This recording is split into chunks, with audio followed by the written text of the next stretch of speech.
Firing sequence engaged.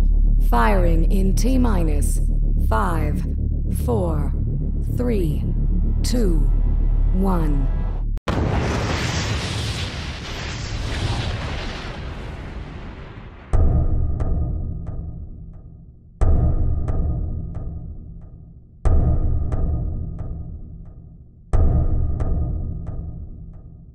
Get down!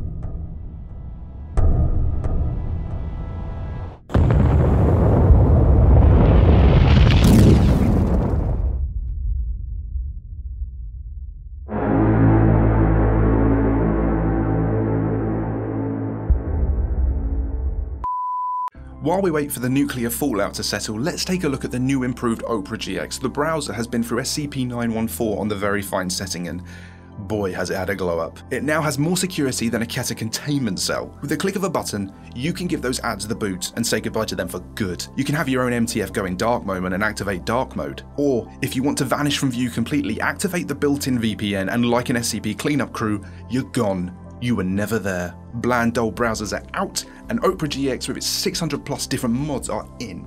You could pick the SCP one on its own, or go nuts. You can get a Horror 1, Stalker, Dying Light, Dead by Daylight, Day 1, or even The Last of Us. And then you can pick and choose different elements you want via the interface tool in the mod settings. Now, I've got this Day 1 theme, but I've combined it with the live horror mod wallpaper and selected the background music from the Last of Us mod because that's my favourite game. You've also got keyboard sounds, tab opening and closing sounds, splash screens, customizable fonts, stickers, you can change the desktop icon, you can even add some shaders if you want. This one adds a creepy horror themed filter. And every single one of these things can be changed, customized and shared between mods. Now you might be worried like I was about, moving all your old bookmarks, your history, your cookies, don't fret. You can move them all with the quick import feature. Just go to the settings, bookmarks, import, select your browser and what you want to import, and there they all are.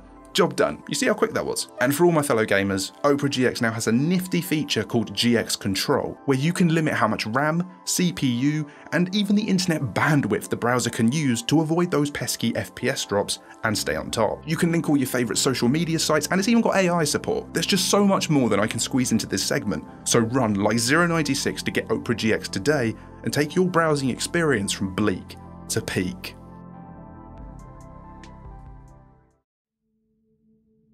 My name is Jeremiah Cimmerian. In another life, I was an ethics committee liaison for the SCP Foundation. I grew up in Alabama. My parents tried their best, but were very flawed people. They're melted now. I worked with brilliant people. They're probably dead.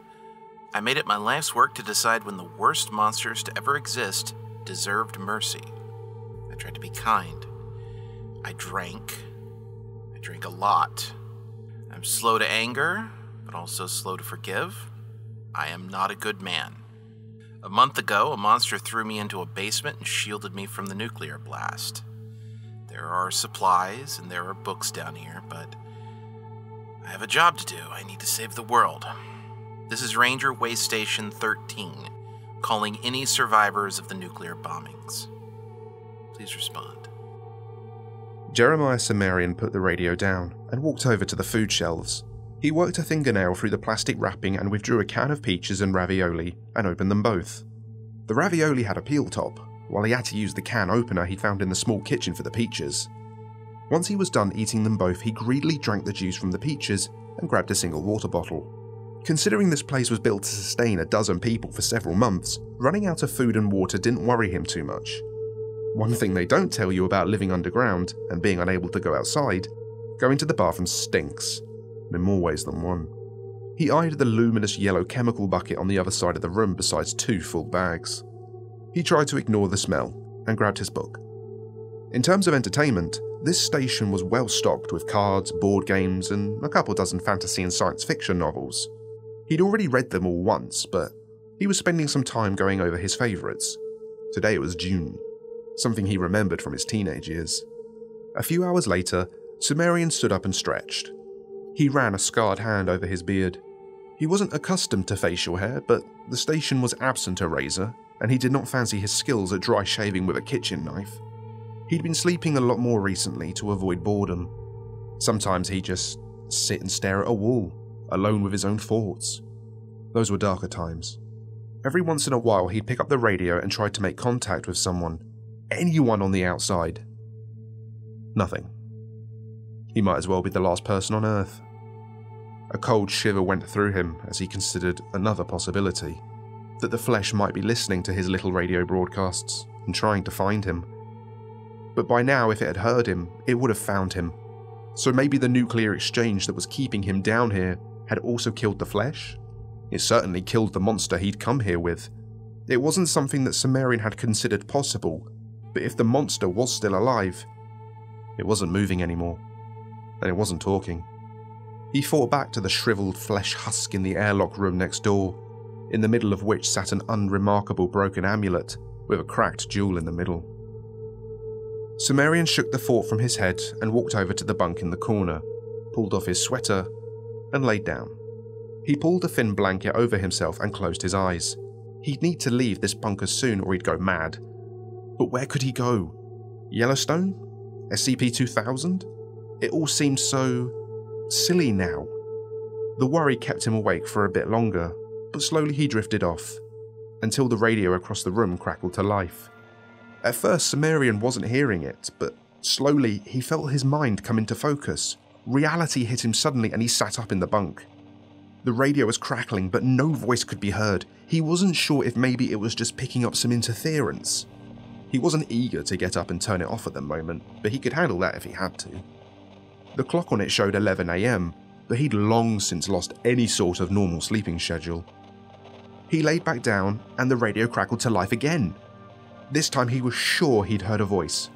He nearly fell out of the bunk as he got up and stumbled over to the radio. Hello? This is Jeremiah Cimmerian.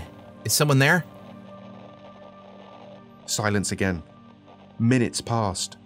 The slow, low buzzing sound caused by the radiation from above had subsided considerably since the first few days after the missiles, but was still present. The radio crackled once more. Hello? It was quiet. It was nearly covered by interference, but he heard it clearly. A woman was trying to get his attention. I'm here! I'm Sig. I've heard your previous broadcasts. Hey, Sig. I'm Jeremiah. It's a fucking joy to hear someone else's voice. Yeah, I heard some of your previous broadcasts.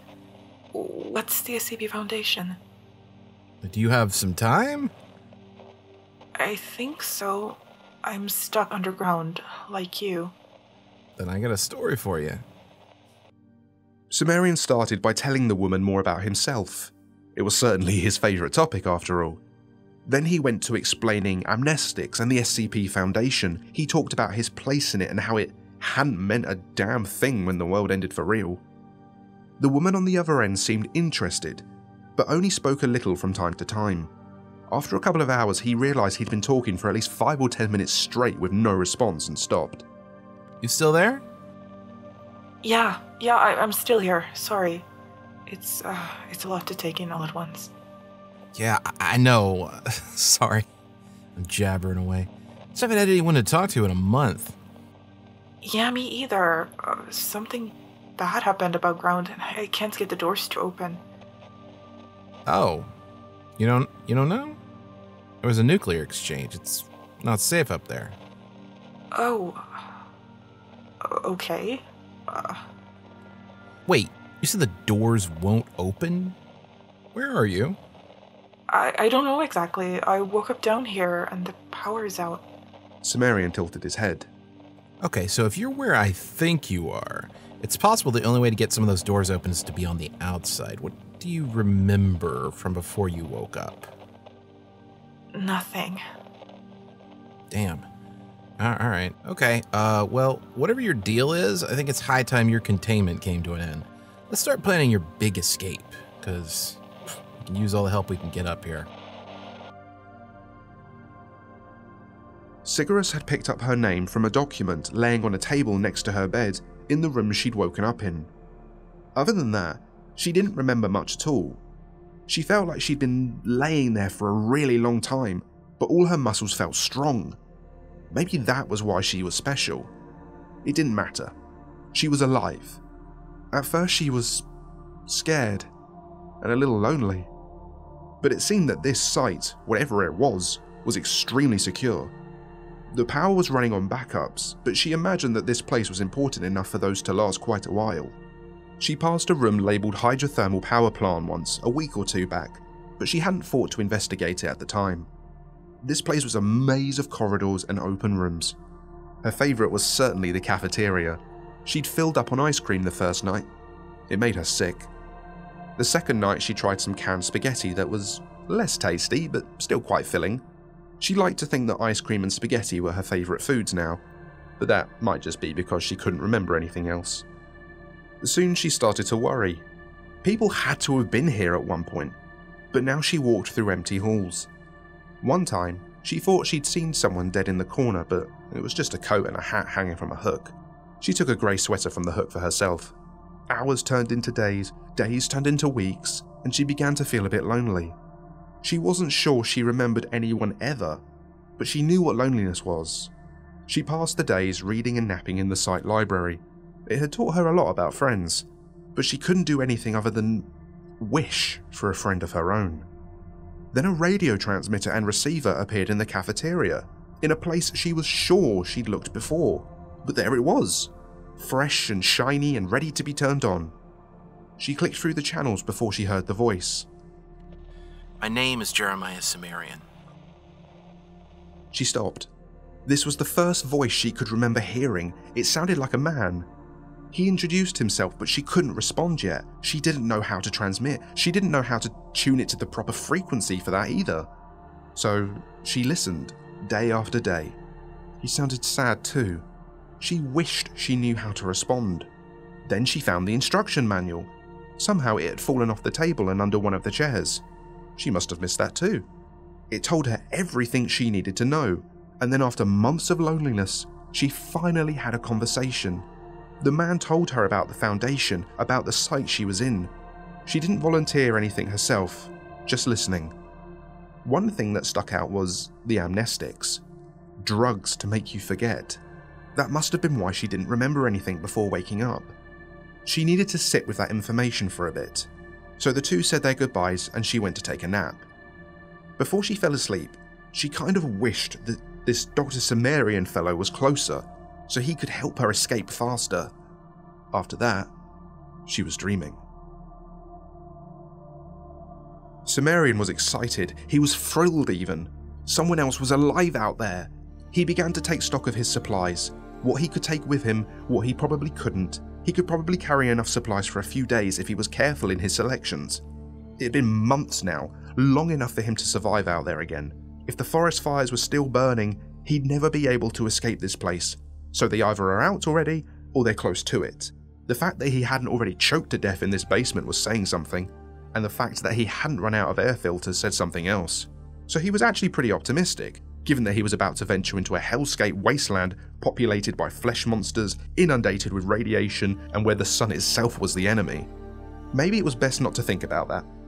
He bundled himself up with his old clothing, added a few bits, and opened the door from the main living quarters into the airlock section. He passed the remnants of his former companion, walked up the steps, and opened the hatch to the surface. The wind was howling. The fires were mostly out, bar a few smouldering ones. He was glad that his mouth was covered by cloth, because otherwise he'd certainly have a hard time breathing up here.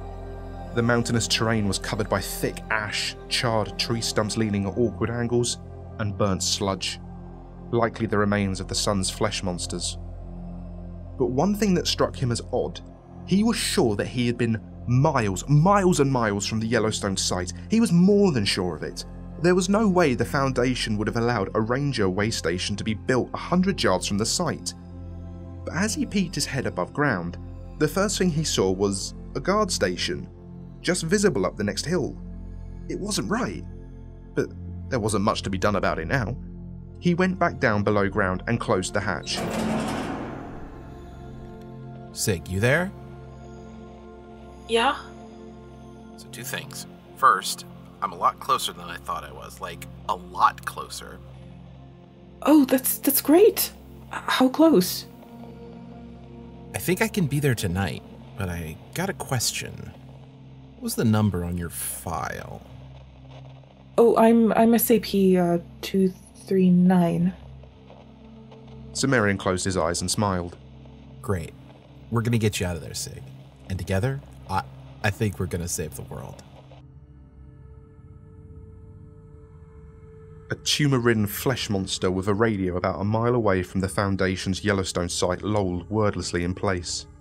The constant blanket of ash clouds that had covered the Earth for the last month had left it uncoordinated and unconnected to the rest of its kin.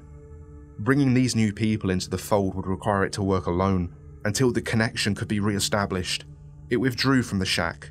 Outside, the rest of it, a mass of about 6 meters across and a meter tall, began to flop end over end in the direction of the radio source.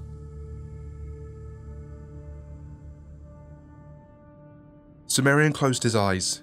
He took a deep breath, and he just went. The hatch flung open, sending ash and dust in all directions. He closed it again, in case he or someone else would need it as a shelter in the future, and he broke into a full sprint. Hundreds of inert, burnt black tree trunks stood like broken matchsticks. Some fallen, some still standing. Just. Once upon a time they would sway in the breeze, their leafy tops melting in the sunlight. Now, all dead. He reached the Foundation guard station, flew past it, and kept going. He had visited Yellowstone exactly once, but that had been with a private driver, an escort that took him deep into the site's belly before he had much of a chance to understand what was going on. Today he'd mapped it out in his head, and then put it on paper. The paper was guiding him now. Past the guard station, there's a number of small buildings. He clocked the third one on the left as his target and kept going. He opened the heavily damaged door and was quickly inside. Inside was blood and gore. Something had broken through into this room and slaughtered everyone inside, but he could see the bloody drag marks on the ground where the victims had been pulled outside. One set of bloody handprints turned into scratches. At least one person had been alive when they were dragged out, and they had tried to resist. He imagined, though, that none of the people in this room when it happened had access to the site underneath the cabin. He walked over into the cabin's fireplace and pulled out one of the pokers. He stuck his arm into and up the chimney before finding the button with a satisfying click. Then a bookshelf across the room rumbled slightly, revealing a metal elevator door and a keypad next to it. He walked over and the keypad was flashing. Cimmerian punched in his authorization code. The elevator doors dinged open. He stepped inside and pressed the button for the basement one. The buttons went all the way down to -13, but he'd take his time exploring what was left of the site, he decided. As the elevator doors closed, the battered door he'd entered the cabin through burst open. Cimmerian pressed the close button repeatedly, but it did not close any faster. A flesh monster rolled into the room and began to quickly flip end over end in his direction. He could see it, all flesh and eyes and teeth and hair, and quickly closing in on his position, a look of panic and desperation and anger on its slothing face. And then the doors were closed. A loud bang was the last bit of it he heard before the elevator began to descend. The banging continued above him, and he found it concerning, but not terribly so. If the flesh was able to get through those doors, it would have done it long ago. What did bother him is that, as far as he knew, that was the only exit out of here. The flesh monster above had been fortunate. A sliver of sunlight broke through the clouds on its way over here. What little deformed remnants of the flesh that remained now knew where he was. It knew that there was untainted meat in this place, and it was coming. From miles around, diminished though it was, it could not rest until these people became one with the flesh, one with the sun, one with it all. The elevator dinged and the doors opened. Cigarus stood in front of the elevator as this happened. The man inside looked less like a man and more like a bundle of dirty clothing. A dirty brown blanket covered him, and his eyes were all that she could see, and they seemed excited. A voice came from beneath the cloth. I think I let a monster here. I don't know how. The man stepped out of the elevator, dropped his blanket and hood, and lowered his face coverings. Cigarus frowned. The flesh monsters you were telling me about, will they go away? I don't think so. We might be stuck down here for a long time. Sig wasn't sure she liked the sound of that. She tilted her head. She really wished there was a way to get out of here. There was a sound suddenly, like thick bubbling tar coming from behind her. she turned to see a dark portal opening up in the wall. The strangest group of people stepped out of it. An old man with torn clothes and scarred, oily black skin, a woman in rags, her face hidden, another woman Cimmerian didn't recognise sporting a violet cloak, and finally, and most surprising of all, a suited man complete with a top hat and a bandaged face and holding the handle of a large gold sword. The woman that Cimmerian didn't recognise spoke up. Sorry to pop in unannounced. I'm Kira North, and we're here to save the world. Sorry, that sounded better in my head. And that concludes the next part of When Day Breaks. Be sure to leave a like and subscribe if you made it this far. Big thanks to Cimmerian for writing and voicing in this one, as well as Tasch and Lumi. Send me a tip on Ko-Fi, big up the patrons, and special thanks to Viger, Zehex, and Andre Bashert.